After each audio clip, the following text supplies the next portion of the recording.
Silks చేనేత వస్త్రాల అద్భుత ప్రపంచం. కుక్కట్పల్లిలో మార్చ్ 28న గ్రాండ్ ఓపెనింగ్.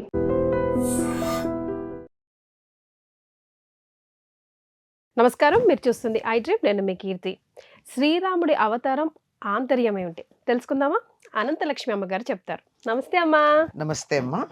అమ్మ, అంతా కూడా ఇప్పుడు రామ సీజన్ నడుస్తా ఉంది, రామ కళ్యాణం రాబోతోంది కాబట్టి వసంత నవరాత్రులంతా కూడా రాముడికి సంబంధించి చూసుకోవడం దక్షిణ దేశం వాళ్ళకున్న అలవాటు. మరి ఇప్పుడు రామ అవతారం వెనకాల ఉన్న ఆంతర్యం ఏంటో తెలుసుకుందాం.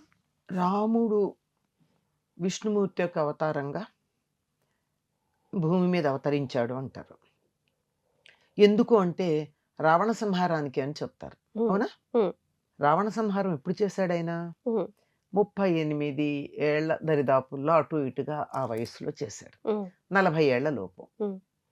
మరి 11,000 సంవత్సరాలు రాజపాలన ఎందుకు చేశాడు? వచ్చిన పని అయితే వెళ్ళిపోవాలి కదా, మరి వెళ్ళల. ఎందుకు అంటే మానవ జాతికి అప్పటి వరకు అంత గొప్ప మర్యాద లేదు, గౌరవం లేదు. అసలు వాళ్ళని ఒక గౌరవించదగినటువంటి వాళ్ళుగా ఎవ్వరూ పరిగణించల. అందువల్లే కదా రావణుడు వాళ్ళ వల్ల నాకు మరణం వద్దు, వీళ్ళ వల్ల మరణం వద్దు అని ఒక చాలా పెద్ద పట్టికి చెప్పాడు. ఇంత చెప్పి నరులు వానరులు పర్వాలేదన్నాడు. లైట్ అంటే నరులు వానరులు సమానం అన్నమాట, ఇద్దరు ఒకటే ఆయన దృష్టిలో.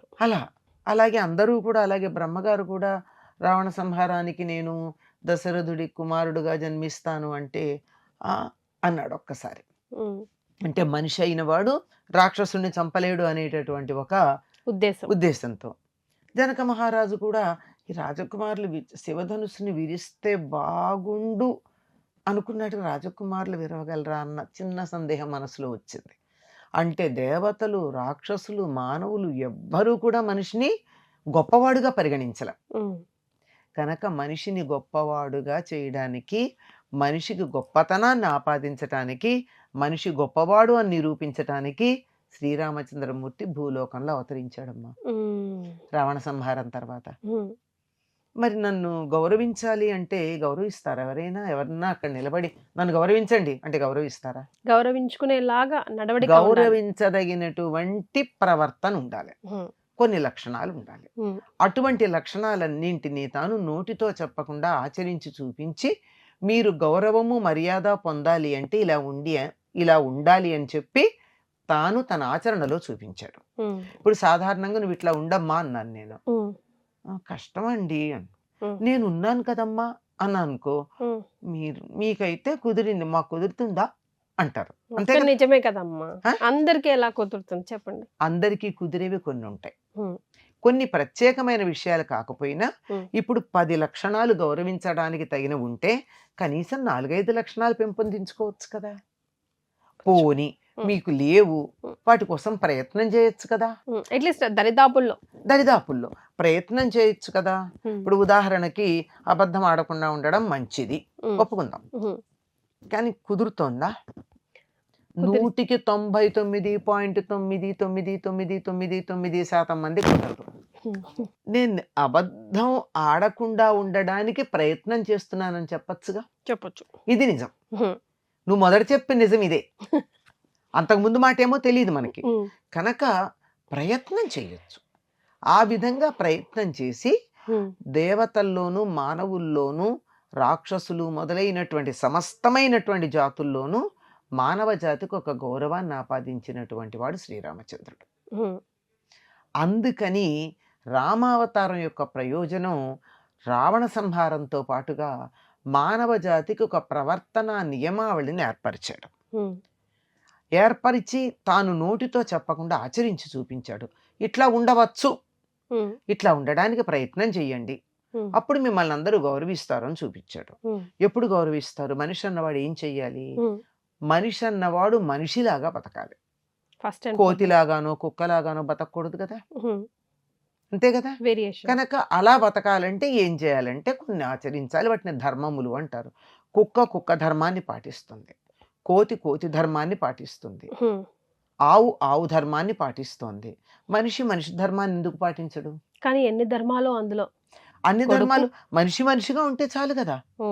ఈ మనిషిగా ఉంటే మరి ఏముంటే మీరు దాన్ని మనిషిగా పరిగణిస్తారు అని గనక అన్నట్టయితే దానికి కొన్ని చూపించాడు. పుత్రధర్మం, కొడుకు ఎట్లా ఉండాలి, అది కదా. శిష్య ధర్మం, శిష్యులు ఎట్లా ఉండాలి గురువు గారి దగ్గర, అలాగే సోదర ధర్మం, అన్నదమ్ములు ఎట్లా ఉండాలి, అన్నదమ్ములతో ఎట్లా ఉండాలి, ఈ విధంగా.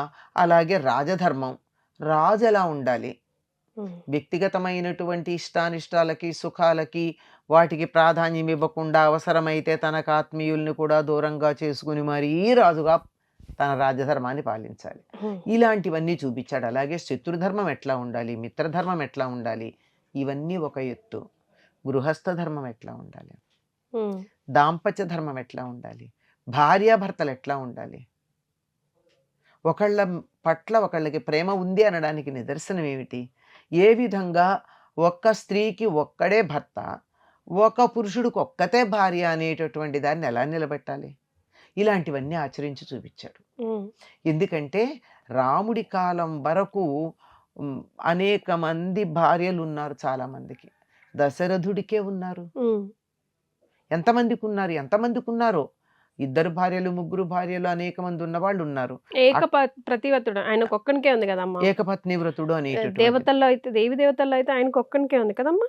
దేవీ దేవతల సంగతి పక్కన పెట్టండి, అది వేరే ఇష్యూ. నేను మానవుల గురించి మాట్లాడుతున్నా. అవి వాళ్ళ శక్తుల్ని వాళ్ళ భార్యలుగా చెప్పారు తప్ప వాళ్ళు నిజానికి భార్యలు కాదు. చేత ఆ విషయం కాదు. ఇక్కడికి వచ్చేటప్పటికి మానవుల విషయంలో ఒక్కళ్ళే అనేటటువంటి దాన్ని ఎంత బాగా ప్రతిపాదించాడు. రావణుడు ఉన్నాడు, మనకు తెలుస్తోంది ఎట్లా ఉన్నాడో. తర్వాత వాలి సుగ్రీవులు ఉన్నారు, వాళ్ళ అన్నదమ్ముల భార్యల్నే వాళ్ళు చనిపోతే భార్యలుగా స్వీకరించే పద్ధతి ఉంది. ఇట్లా వీళ్ళందరికీ కూడా ఏకపత్ని వ్రతం, పాతివ్రత్యం అనేటటువంటి, పాతివ్రత్యం స్త్రీలకి, ఏకపత్ని వ్రతం పురుషులకి చెప్పి దాంపత్య ధర్మం అనే దాన్ని ఎంత బాగా చూడాలో పాటించాలో నేర్పించాడు. మరి అంతకుముందు లేదా? అంతకుముందు వాళ్ళు ఏమి చెప్పకపోయినా చాలా వరకు అదే విధంగా ఉండేవారు. కానీ దాన్ని పాటించకపోవడం అన్న తర్వాత మొదలైన సందర్భంలో దాన్ని తరువాత తరాల వాళ్ళు మరీ విచ్చలవిడిగా తీసుకుంటారన్న ఉద్దేశంతో దానిని గురించి చెప్పడం ప్రధానంగా కనపడుతుంది మనకి.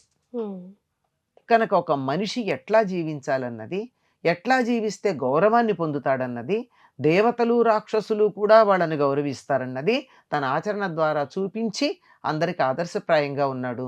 అదమ్మ రామావతారంలో ఉన్న ప్రధానమైనటువంటి ఉద్దేశం అన్నా కనిపిస్తుంది. రామాయణం చదివితే మాత్రం రాముడు ఆదర్శ మానవుడు. రాముడిలాగా ఉండే ప్రయత్నం చేస్తే చాలు మానవ జన్మ ధన్యమవుతుంది. రాముడిలా ఉండలేము, రాముడిలా ఉండే ప్రయత్నం చేస్తే చాలని చెప్తున్నాను నేను. సో ఈ జనరేషన్ లో బెస్ట్ ఆఫ్ ఈ క్వాలిటీస్ అట్లీస్ట్ మీరు తీసుకోగలిగితే కొద్దిలో కొద్దైనా మీరు షైన్ అవుతారు అని చెప్పడానికి జెన్జీ బ్యాచ్ కి ఏం చెప్తారమ్మా? అమ్మ, వీలైనంత వరకు అబద్ధం ఆడకండి. First point. ఇతరుల సొమ్మును ఆశించకండి, మీ సొమ్ము మీకు చాలదా? తర్వాత మీరు ప్రతి వాళ్ళల్లోనూ అత్యద్భుతమైన అంతులేనటువంటి శక్తి సామర్థ్యాలు ఉన్నాయి, వాటిని వాడుకోండి. వాడుకోకుండా బద్దకించి వాటిని పడుకోబెడుతున్నారు. కనుక మీ శక్తి సామర్థ్యాలను మీరు వెతుక్కుని ఇతరులతో పోల్చుకోకుండా మీరు ఎందులో సమర్థులో దాంట్లో రాణించండి. Very important. అన్నిటికన్నా ప్రధానంగా మీరు సుఖంగా ఉండాలి, ఆనందంగా ఉండాలి, వృద్ధాప్యం అనారోగ్యం వచ్చినప్పుడు కూడా బాగుండాలి అంటే ఏకపత్ని వ్రతం, పాతివ్రత్యం పాటించి సంతానాన్ని కనండి. అప్పుడు మీరు సుఖంగా ఉంటారు. సో ఈ జనరేషన్ కి కావాల్సిన ముఖ్యమైనవి ఇవి, ఈ పాయింట్స్ అప్లై చేసుకోండి. మీకేమనిపిస్తుందో కూడా కామెంట్ చేయండి. రాముడి గురించి మాట్లాడుకుంటే మనకు ఒక రోజైనా చాలదమ్మా. రోజు ఎలా సరిపోతుందమ్మా? మరే చరిత్ర అయింది కాబట్టి. చాలా సంతోషం అమ్మా, ధన్యవాదాలు. And for more videos, please subscribe to iDream. Please subscribe to iDream. Please subscribe iDream. And please subscribe to iDream.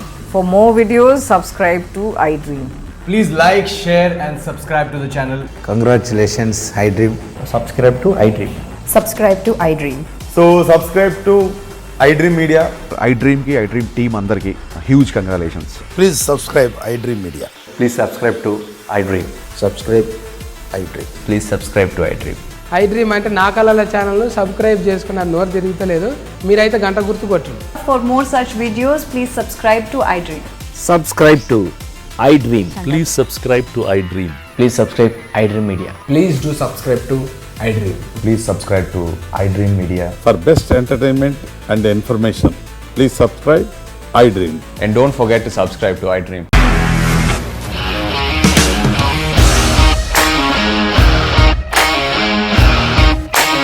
ఇండస్ట్రీలో కమిట్మెంట్ ఇష్యూస్ వస్తే నీకు కూడా వచ్చినట్టు మార్నింగ్ తీసుకెళ్ళారంటే కొట్టి పడేస్తారు.